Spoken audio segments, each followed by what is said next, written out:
واد تنسيفت، واد مراكش. تبارك الله تبارك الله تبارك الله تبارك الله تبارك الله تبارك الله. هادشي زوين بزاف. يا سلام يا سلام يا سلام يا سلام يا سلام يا سلام، منظر خيالي. والتنسيفت هذا هو والتنسيفت. نتمنى الاعجاب ديالكم. غروب الشمس، الخريطة ما غاديش تبان لكم واضحه. ايوا نتمنى الاعجاب ديالكم اخوتي. حاليا كتواجدوا في القنطره ديال تنسيفت، مراكش من هذا الاتجاه، اوريكا من هذا الاتجاه، القنطره ديال تنسيفت هي هذه. ايوا اجواء رائعه جدا، جميل. هاد البلاصه كلها زوينه. الواد هو هذا كما كتشوفوه. صورنا لكم بالدرون. هذه الدرون، هذه دابا الفيديو ديال الدرون صورنا لكم من الفوق. احسن نصوروا من الفوق.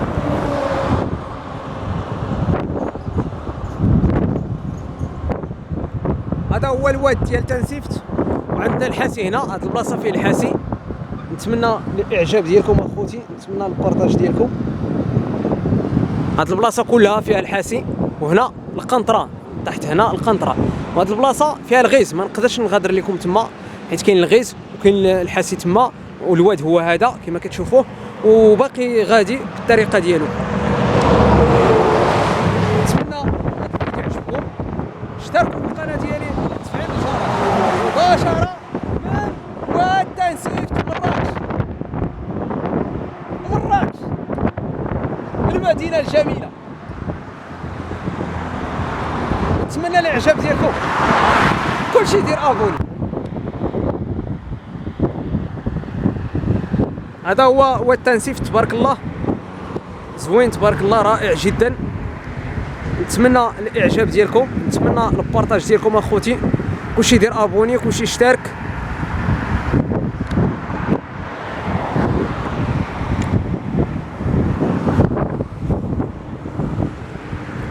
وهاد المساحه كلها فيها الواد. هاد البلاصه كله فيه الواد. المساحه ديال هاد الواد كبيره تبارك الله.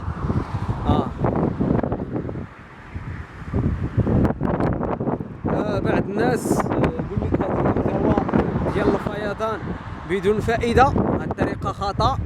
بعض الناس عزيز عليهم يكتشفوا الواد. حنا كنديروا مجهود باش نكتشفوا لكم اوديه جداد، وفي نفس الوقت كننتظروا واد سوس يوصل. واد سوس تا هو تكون الفيضان ربما لنا واحد ديال اكادير ونصوروا لكم واد سوس، وخصوصا واد تيزنيت، واد قلميم في الصحراء المغربيه. هاد الاوديه كامل كننتظروا باش تكون الفيضان ويوصلوا باش نصوروهم ان شاء الله. واخا الطريق بعيده شويه من اكادير لمراكش، ماشي سهله، ولكن حنا اللي علينا درناه وغامرنا في الكل.